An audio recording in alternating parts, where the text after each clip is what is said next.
মুখ্যমন্ত্ৰী হিমন্ত বিশ্ব শৰ্মালৈ আমচুৰ উত্তৰ শালমৰা জিলা সমিতিৰ স্মাৰক পত্ৰ প্ৰেৰণ। ব্ৰহ্মপুত্ৰ নৰনাৰায়ণ সেতুৰ পৰা তুলুঙীয়ালৈ নিৰ্মাণ কৰা 4 লেনযুক্ত ৰাষ্ট্ৰীয় ঘাইপথটোৰ নিৰ্মাণ কাৰ্যত ব্যাপক দুৰ্নীতি সংঘটিত হোৱাৰ অভিযোগ তুলি আজি উত্তৰ শালমৰা জিলা আমচুৰ এটি সজাতি দলে উত্তৰ শালমৰা মহকুমাৰ মহকুমাধিপতিৰ জৰিয়তে ৰাজ্যৰ মুখ্যমন্ত্ৰী হিমন্ত বিশ্ব শৰ্মালৈ স্মাৰক পত্ৰ প্ৰেৰণ কৰে। বঙাইগাঁও জিলাৰ চলন্তপৰাত কিছুদিন পূৰ্বে এজাক বৰষুণতে খহি পৰে নৱনিৰ্মিত ৰাষ্ট্ৰীয় ঘাইপথটো। নতুনকৈ নিৰ্মাণ কৰা 4 লেনযুক্ত ৰাষ্ট্ৰীয় ঘাইপথটো প্ৰায় প্ৰতিদিনে ঠায়ে ঠায়ে ফাট মেলি খহি পৰিব ধৰিছে। প্ৰাপ্ত তথ্য অনুসৰি প্ৰায় 637 কোটি টকা ব্যয় সাপেক্ষে RSBI নামৰ এটি বহিৰাগত প্ৰতিষ্ঠানে তুলুঙীয়াৰ পৰা যোগীঘোপালৈ 4 লেনযুক্ত ৰাষ্ট্ৰীয় ঘাইপথটোৰ নিৰ্মাণৰ ঠিকা লাভ কৰিছিল। অভিযোগ মতে ৰাষ্ট্ৰীয় ঘাইপথ আৰু আন্তঃগাঁথনি উন্নয়ন নিগম লিমিটেড চমুকৈ NHIDCLৰ বিষয়া অভিযন্তাৰ চূড়ান্ত গাফিলতি আৰু দায়িত্বজ্ঞানহীনতাৰ বাবেই RSBI নামৰ কোম্পানীটোৱে অতি নিম্নমানৰ নিৰ্মাণ কাৰ্যৰে পথটোৰ কাম সম্পূৰ্ণ কৰে। NHIDCLৰ দায়িত্বশীল বিষয়া অভিযন্তাৰ অকৰ্মণ্য ভূমিকাৰ সুযোগ লৈ কোম্পানীটোৱে যধে-মধে পথটোৰ নিৰ্মাণ কাৰ্য সম্পূৰ্ণ কৰে। কিছুদিন পূৰ্বেও কাবাইতাৰীত FCIৰ সমীপত পথটোৰ উৰণীয়া সেতুৰ কাষত পথটো সম্পূৰ্ণৰূপে খহি পৰিছিল। তদুপৰি ৰাষ্ট্ৰীয় ঘাইপথটোত ঠায়ে ঠায়ে থকা ছাৰ্ভিচ পথসমূহো জহি খহি যাব ধৰিছে।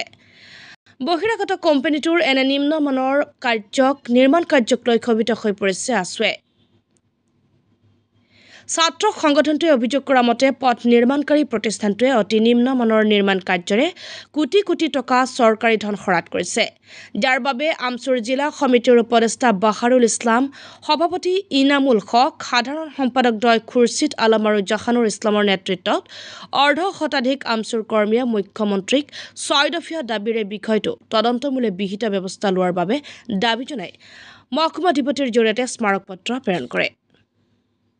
আজি আমি সদৌ অসম সংখ্যালঘু ছাত্ৰ ইউনিয়ন চমুকৈ আমচুৰ উত্তৰ শালমৰা জিলা সমিতিৰ উদ্যোগত যোৱা 11 তাৰিখে আমাৰ যোগীঘোপা ৰাষ্ট্ৰীয় ঘাইপথত অলপ বৰষুণৰ কাৰণতে ঢলি ৰাস্তাটো বেয়া হৈ যায়, বহুত বেয়া হৈছে, যাৰ বাবে আমি আজি আমচুৰ উত্তৰ শালমৰা জিলা সমিতিৰ উদ্যোগত আমাৰ উত্তৰ শালমৰা মহকুমাধিপতিৰ জৰিয়তে অসমৰ মাননীয় মুখ্যমন্ত্ৰীলৈ এখন 6 দফীয়া দাবী সম্বলিত স্মাৰক পত্ৰ ইতিমধ্যে আমি প্ৰেৰণ কৰিলোঁ। আমি অনতিপলমে এই যি কোম্পানীয়ে ৰাষ্ট্ৰীয় ঘাইপথৰ কাম কৰি আছে এই কোম্পানীটোক অনতিপলমে তদন্তৰ আওতালৈ আনিব লাগে আৰু লগতে কি কাৰণে এই ঘটনা সংঘটিত হ'ল তাৰ বাবে জিলা প্ৰশাসন তথা চৰকাৰে যাতে যি বিহিত ব্যৱস্থা গ্ৰহণ কৰে তাৰ কাৰণে আমি দাবী উত্থাপন কৰিছোঁ।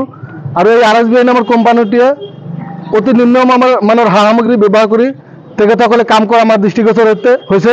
গতিকে আমি অনতিপলমে মুখ্যমন্ত্ৰীৰ আমি হস্তক্ষেপ বিচাৰিছোঁ আৰু অনতিপলমে ৰাস্তাটো যাতায়াতৰ বাবে সুব্যৱস্থা গ্ৰহণ কৰি দিবলৈ আমি মুখ্যমন্ত্ৰীক আহ্বান জনাইছোঁ।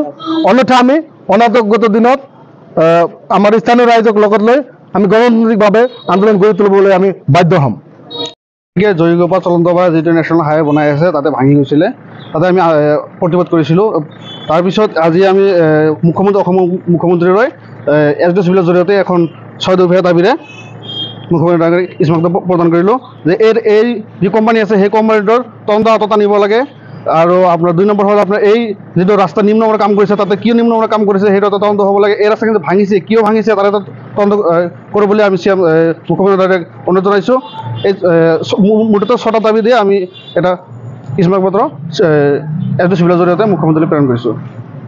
হয়, আজি সদৌ অসম সংখ্যালঘু ছাত্ৰ ইউনিয়ন আমচুৰ উত্তৰ শালমৰা জিলা সমিতিৰ এটি সজাতি দলে আমাৰ উত্তৰ শালমৰাৰ মহকুমাধিপতিৰ জৰিয়তে অসমৰ মাননীয় মুখ্যমন্ত্ৰী ডাঙৰীয়ালৈ 6 দফীয়া এখন স্মাৰক পত্ৰ প্ৰদান কৰা হৈছে। ইতিমধ্যে আপোনালোকে গমেই পাইছে যে যি তুলুঙীয়াৰ পৰা নৰনাৰায়ণ সেতুলৈ যি 4 লেনযুক্ত ৰাষ্ট্ৰীয় ঘাইপথৰ কাম চলি আছে, এই ৰাষ্ট্ৰীয় ঘাইপথৰ কাম ইতিমধ্যেই RSBI কোম্পানীয়ে যি কাম কৰিলে এই কামটো একেবাৰে নিম্নমানৰ কাম হৈছে। আমি আমচুৱে প্ৰত্যক্ষ কৰিছোঁ যে সামান্য পৰিমাণৰ বৰষুণ পৰিলে য'তে ত'তে খহি পৰা পৰিলক্ষিত হৈছে। যোৱা কিছুদিন আগত চলন্তপাৰাৰ গোদায়নৰ কাষত থকা ফ্লাইঅভাৰখন কি কাৰণত ভাঙি পৰিল, ইমান ব্যয়বহুল 636 কোটি টকা খৰচ কৰি ৰাষ্ট্ৰীয় ঘাইপথৰ কাম চলি আছে আৰু এই চৰকাৰৰ ইমান ব্যয়বহুল খৰচৰ বিনিময়ত কৰা কাম অলপ বৰষুণ পৰিলে ভাঙি পৰে, ফ্লাইঅভাৰ ভাঙি পৰে। গতিকে আমি সেই অঞ্চলৰ ৰাইজৰ নিৰাপত্তাহীনতাত ভুগি আছোঁ আমি।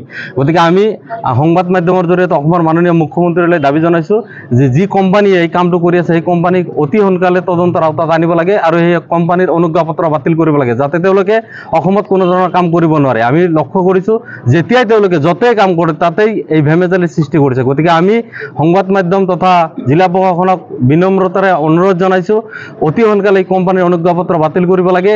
আৰু বিশেষকৈ যিহেতু ৰাস্তা অপেনিং হোৱা নাই, 4 লেনযুক্ত ৰাষ্ট্ৰীয় ঘাইপথ আমাৰ এই অঞ্চল ভিতৰুৱা অঞ্চলৰ মাজখান্দি 4 লেনযুক্ত ৰাষ্ট্ৰীয় ঘাইপথ নিৰ্মাণ হৈছে, যাৰ কাৰণে আমি অঞ্চলবাসী এটা আশাৰ বতৰা পাইছিলোঁ যে বিজনেছৰ কাৰণে এটা ভাল সুবিধা আমি পাম।